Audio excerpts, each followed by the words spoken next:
الله ونعرفته دكتور علي خليف قلين رئيس وزراء هراء الصومالي استمر كان أهم دحوينه معمول كخاتمه أيه كوجريودي مجالده تكتجا حرونته الصومالي قلبت مال المدي قول قابن ومركز عهد مال المدي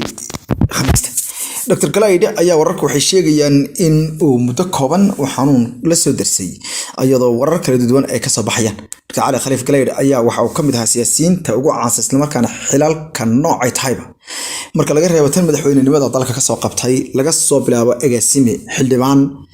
agaasime guud maamul markaas iskuul macalinimo iyo waliba wasiiro ama jagooyin wasiiro kala duwan iyo waliba ilaa uu gaaray ra'iisul wasaaraha dalka iyo xataa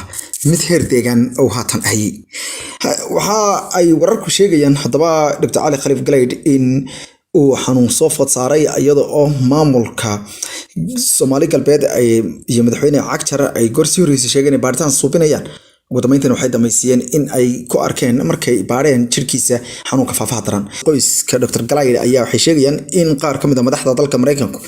ay ku lug yeesheen dalab ah in la baaritaan dheeraad lagu sameeyo meydkiisa iyadoo xubnaha qoyskiisana ay ku qulqulayaan magaalada Jigjiga ee uu ku geeriyooday sida sheegayaan qaar ka mid ah sanadka Mareykanka oo cilaaqaad wanaagsan oo la lahaa Dr. Galeyd maadaama macallin in badan ka ah dalka Mareykanka qaarkoodna uu waxbaray ayaa la sheegay in ay ka qayb qaateen cadaadis xooggan oo la saaray safaaradda Mareykanka ee dalka Ethiopia taas oo laga dalbaday inay kala cadeeyaan bal waxa sababay geerida Dr. Galeyd ayaa ku jiray markaasi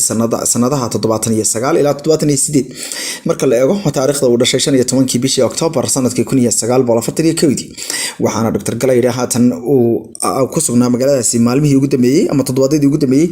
isagoo wada hadalana kula jiray maamulka Somaliland oo aysan waxba ka soo naasaxadaan waxbana laga fulin dhamaan heshiisyo hore oo la galay maamulka madaxweyne Axmed Maxamed Sinaayo oo ay saaxiibo gaar ahaayeen